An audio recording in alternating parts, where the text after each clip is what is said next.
เลย กินอยากกิน มีเพื่อน ตายมากบ่ได้กิน มีเพื่อนจากไปนำกับเอากับเจ้าไป 10 บาท แต่ว่าบ่ได้เสียค่าหยังบ่ได้เสียแต่ค่ารถก็บ่ได้เสีย เลี้ยนพร้อมเลี้ยน แล้วก็ นอกจากอยากเลยซื้อกินเอง อยากซื้อกินเองบริษัทก็บ่ได้เสียหยัง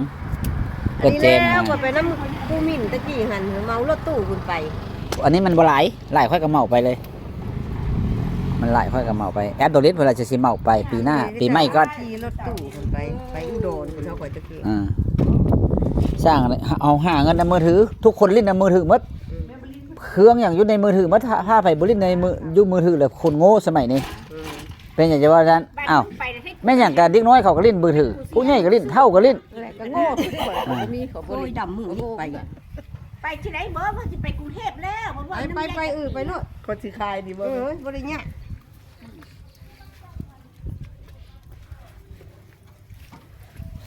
โอ้จะได้ไปตัดอีกเด้อมาใส่แม่ของเจ้าหั่นเจ้าไปใส่พูดมาใส่น้ำข่อยพี่ ใช่ เอ นี่ อมันใหม่ไร ไม่อย่ามัน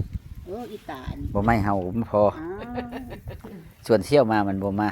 มันย่านกินเบียร์มันเนาะ ใช่มาก็สิเป็นอีหยังมาเล่นมาหัวก็บ่ได้กินลูกกินเบียร์มามันก็บ่แม่นสิคุ้มกินเบียร์เนาะ จังนั้นเลยนั่นออกมา มันเฮ็ดกับข้าวคือเนาะ เมียส่งคลิปกันเก็บขยะให้เมียเบิ่งเมียหัวควัดอ้าวแนวเฮาบ่เคยอันน่ะ เมียเจ้าหัวขวด เฮาบ่เคยรับจ้างรับใบได้เฮาไม่แต่เคยรับเหมา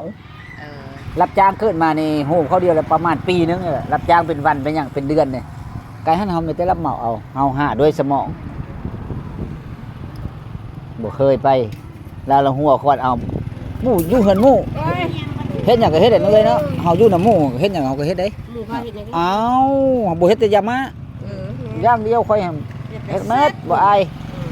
เป็นรถมันจะได้เงิน ก็ได้มาได้เงินเนาะเอายามาขายแล้วเนาะ อันแรกเป็นเงินบ่ถึงจับก่อนฮะ ทางเขาสิว่า ใครจะได้เบิดละเงินนั่น ผู้ฆ่าก็อยากได้เงิน ผู้ไข่ ผู้สแต็กก็แซ่บ ฮะเนาะโอ้พุ่นแล้ว อยากได้เบิดเงินกันเฮ็ดได้ก็ เขาให้กินสิกินบ่ ให้เจ้ากินสิกินบ่ บ่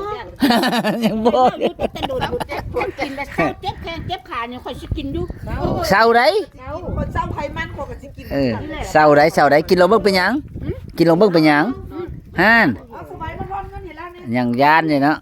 สิเมื่อแล้วนี่ ทอนเงินให้ยายนุ่นนี่นะ ปิงอันนั้นดมใจพี่น้องลมใจยอกเดียว อย่าให้เพิ่นกินยามาเพิ่นบ่กินเพิ่นว่า ยามาบ่มี ผู้แตกก็แซ่บผู้ฆ่าก็อยากได้เงิน อ่า ได้หมื่นอยากได้แสนได้แสนอยากได้ ล้าน ล